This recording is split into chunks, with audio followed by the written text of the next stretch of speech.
त्वयतो नयतु हस्तगृहाश्विना प्रवहतां रथेन ग्रहाण गच्छ ग्रहपत्नी यथा सो वशिनी त्वं विदधमावदासि इहा प्रियं प्रजायाते समृद्ध्यतामस्मिन् ग्रहे गहीपत्या दीर्घायु भव। एनापत्या तन्वं संसृजस्वाधा चित्री विदधमा सौभाग्यवती भव।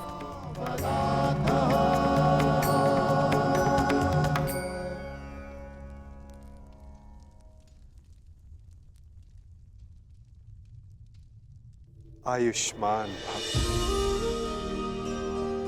अपने जीवन का प्रयोजन सिद्ध करो। मैं आपसे पहली बार मिला हूं वासुदेव, परंतु न जाने क्यों ऐसा लगता है कि आपकी कृपा सदा रही है। हम अपने जीवन की यात्रा का प्रारंभ करने के लिए प्रस्तुत हैं वासुदेव। आशीर्वाद दीजिए और विदा भी। सहयात्री आशीष नहीं देता, साथ देता है पार। यात्रा तुम्हारी नहीं, हमारी प्रारंभ होने वाली है। मैं आपका तात्पर्य समझा नहीं वासुदेव। अग्नि वायु से विदा नहीं लेती, चूंकि दोनों का संगम ताप उत्पन्न करता है। जल धारा से विदा नहीं लेता, चूंकि उसे पुनः धारा से मिलना होता है। जिन्हें बार बार मिलना है वो विदा नहीं लेते। अर्थात मुझसे विदा ना लो पार, अगले मिलन की तैयारी करो।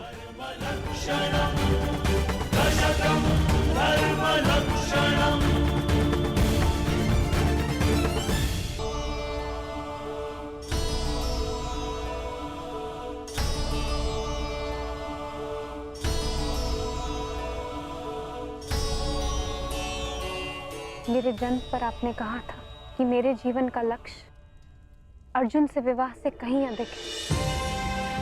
आज मुझे यह अनुभव हो रहा है कि वो लक्ष्य निकट है। निकट तो नया युग है सखी, जिसकी आधारशिला तुम्हें रखनी है। एक वचन दे सकते हैं मधुसूदन? बिना जाने वचन कैसे दे सकता हूँ? क्योंकि आप जानते हैं कि मुझे क्या चाहिए।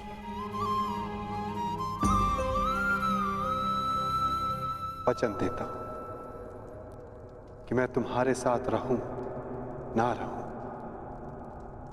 परंतु तुम्हारे साथ सदा रहूंगा।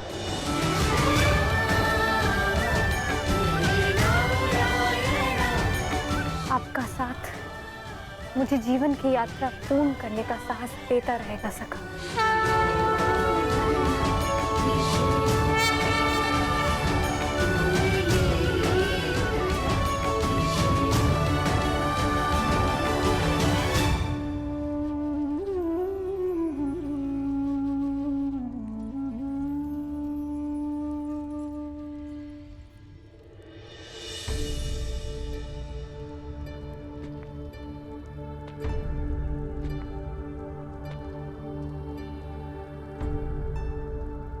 मुझे अपनी भूल का पश्चाताप हो रहा है।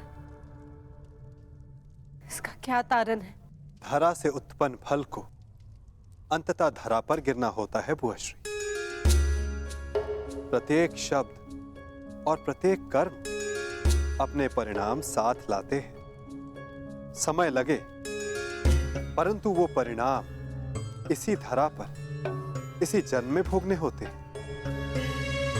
आपने भी अज्ञातवास बहुत भोग लिया बुआश्री। अब समय आ गया है कि आपका और आपके पुत्रों का परिचय संसार के समक्ष ले आया जाए।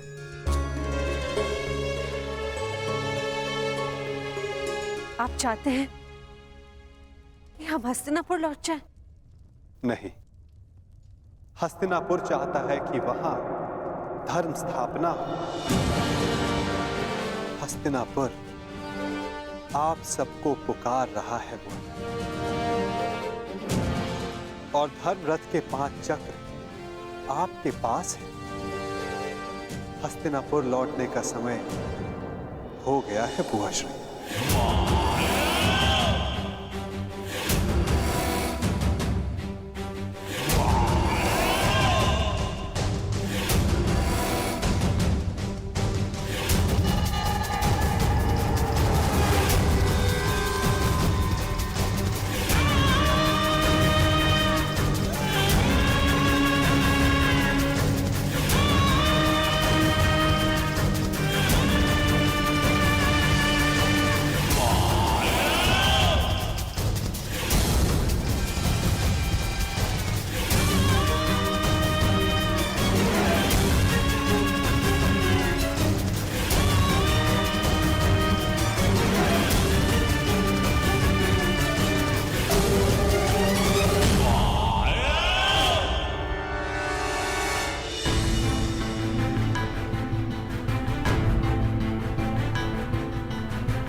आओ पुत्र।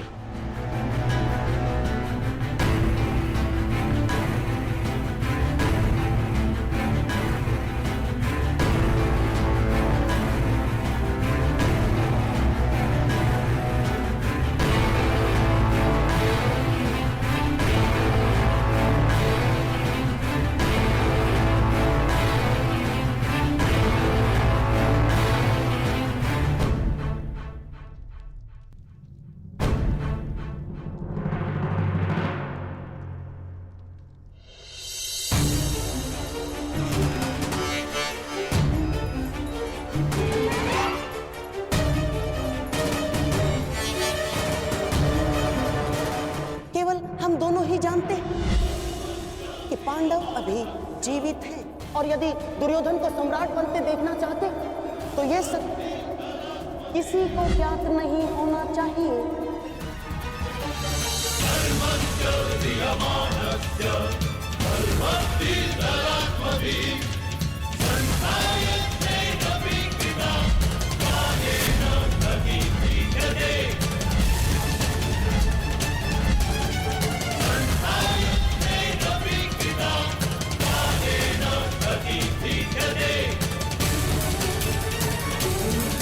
ठहरिए महाराज।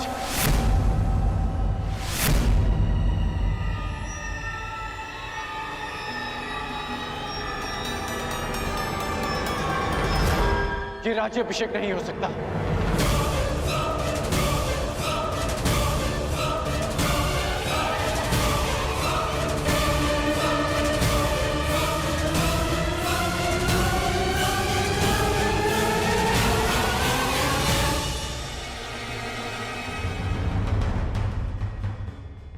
ये राज्याभिषेक नहीं हो सकता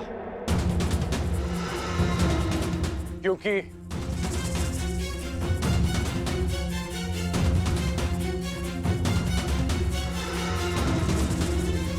कुमार युधिष्ठिर अभी जीवित हैं।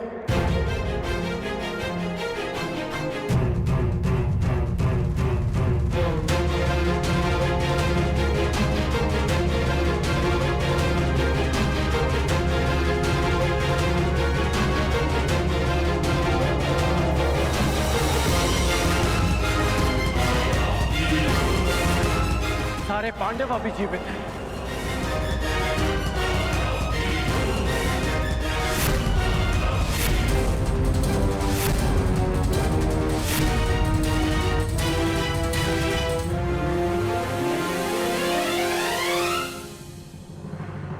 भास्कन, ये क्या कह रहे हो तुम?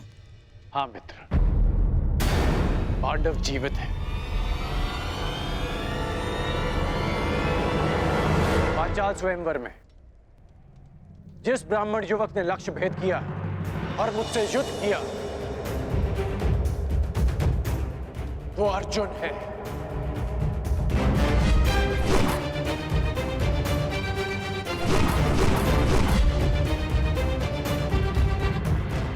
ब्राह्मण ने वृक्ष उखाड़कर तुमसे युद्ध किया, वो भीम।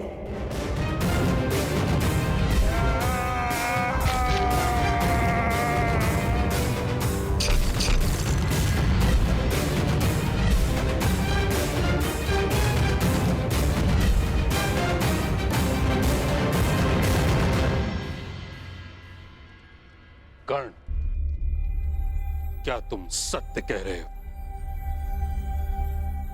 जी, मैं सत्य कह रहा हूं। यदि पांडव जीवित है तो दुर्योधन का राज्याभिषेक न्याय अनुचित है।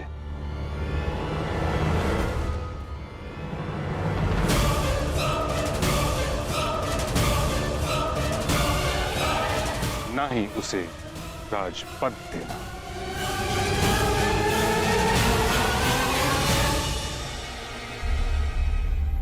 कैसी बातें कर रहे हैं महामहिम? पांडव जीवित हैं, ये केवल अंगराज का अनुमान है, अनुमान। कोई साक्ष्य नहीं है उनके पास। साक्ष्य कर्ण के शब्द नहीं। कर्ण हठी हो सकता है, परंतु असत्य भाषी नहीं। कब से? महामहिम, राजनीति में विश्वास से काम नहीं होता ना। राजनीति में केवल साक्ष्य से काम होता है। महाराज, यदि अंगराज के पास पांडव जीवित होने का कोई साक्ष्य नहीं, तो युवराज दुर्योधन का सम्राट बनाने में भी कोई बाधा नहीं। महाराज, मेरा आपसे निवेदन है कि आप उन्हें मुकुट पहना दें। क्या तुम्हारे पास कोई साक्ष्य है अंगराज?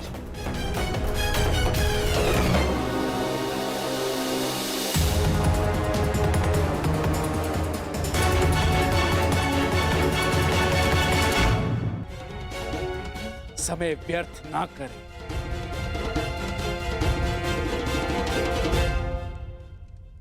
तो मेरा निर्णय है कि दुर्योधन का राज्य अभिषेक होगा।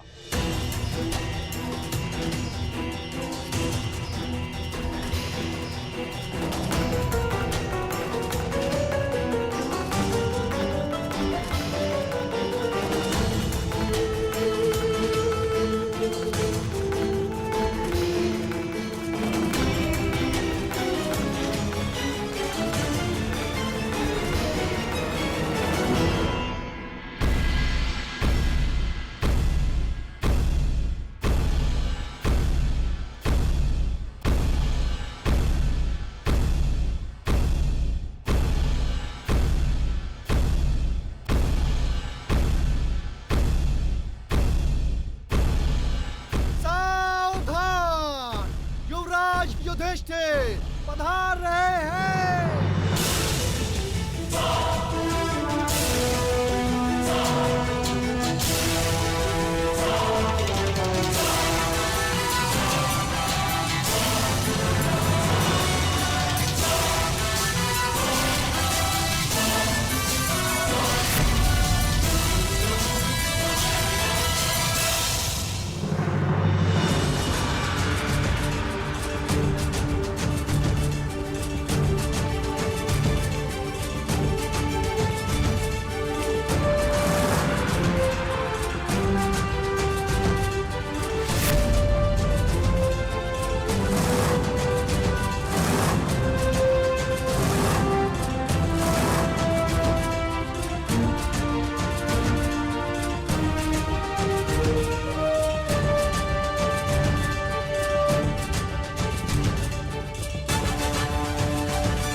अनुमान ही नहीं कि तुम्हें देखकर मेरे मन से कितना बड़ा भार उतर गया। यह अनुभूति एक शूल की भांति मेरे मन में चुभ रही थी कि जिन प्रिय पांडु पुत्रों को मैं अपने उत्तरदायित्व पर हस्तिनापुर लाया था, उनकी रक्षा नहीं कर पाया।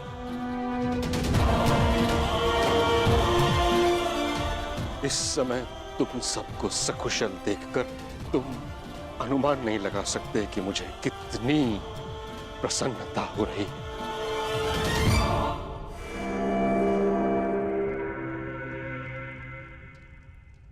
आपको प्रसन्न देख हमें भी प्रसन्नता हुई पितामह।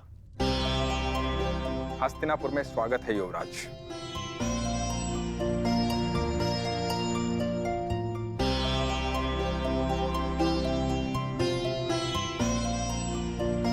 धन्यवाद विदुर काका श्री। आप हमारे साथ नहीं थे, परंतु आपकी मंगल कामना सदैव हमारे साथ थी।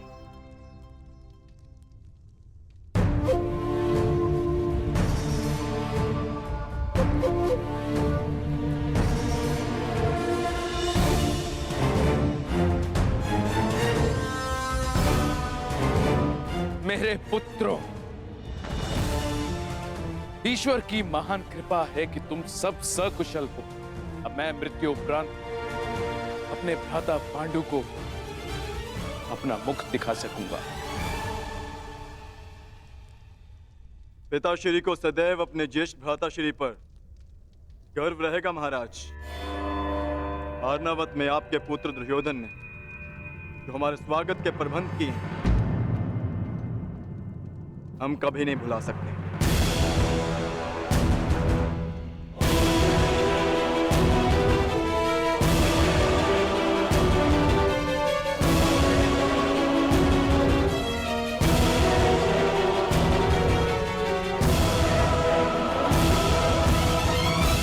पुत्र युधिष्ठिर, एक प्रश्न मेरे मन को व्यथित कर रहा है।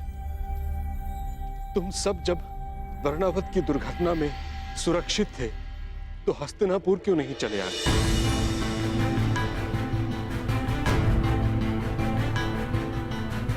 बताओ पुत्र, तुमने हमें कोई संदेश क्यों नहीं भेजा?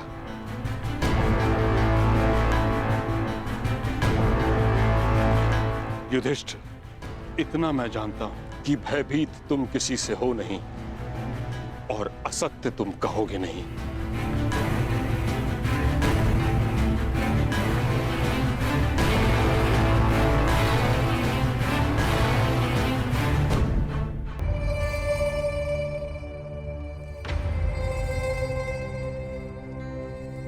हम आपको कष्ट नहीं देना चाहते थे पितामह,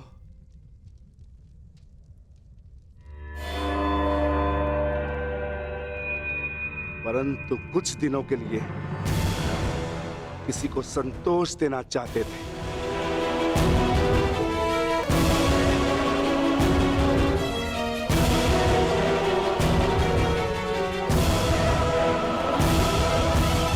भीम का तात्पर्य यह है कि हम माता श्री को संतोष देना चाहते थे, क्योंकि माता श्री हस्तिनापुर में नहीं आना चाहती थी। परंतु क्यों? पुत्री कुंती के मन में यह विचार क्यों आया? क्योंकि मैं चाहती थी मेरे पुत्र सामान्य जीवन जिए।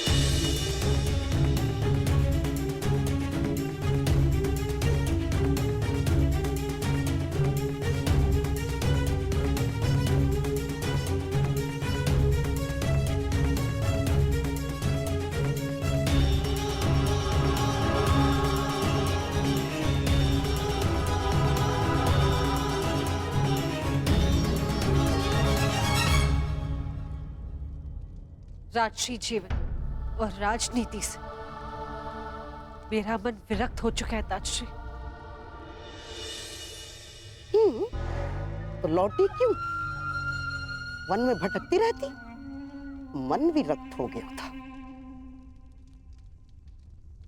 पुत्री कुंती, मैं इस बात से परिचित हूं कि पुत्र पांडु के स्वर्गवास के पश्चात तुम्हारा मन विरक्त हो गया है, परंतु इस कारण तुम अपने पुत्रों को उनके प्रारब्ध से वंचित तो नहीं कर सकती।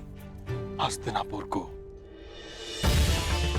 उसके भविष्य से वंचित नहीं कर सकती।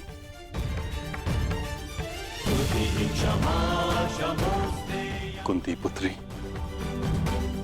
सिंह बछड़े की भांति नहीं जी सकते। उन्हें वन का राजा बनना ही होता है।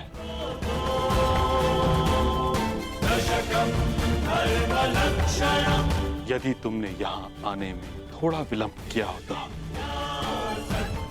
तो यहां घोर अनर्थ हो जाता।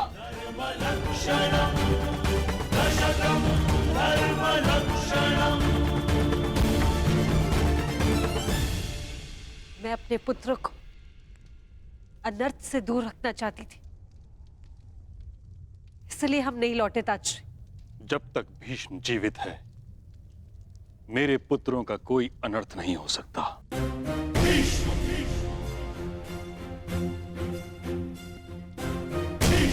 यदि कोई अनर्थ का बाण उनकी ओर आएगा, तो उसे सर्वप्रथम भीष्म की ढाल का सामना करना होगा।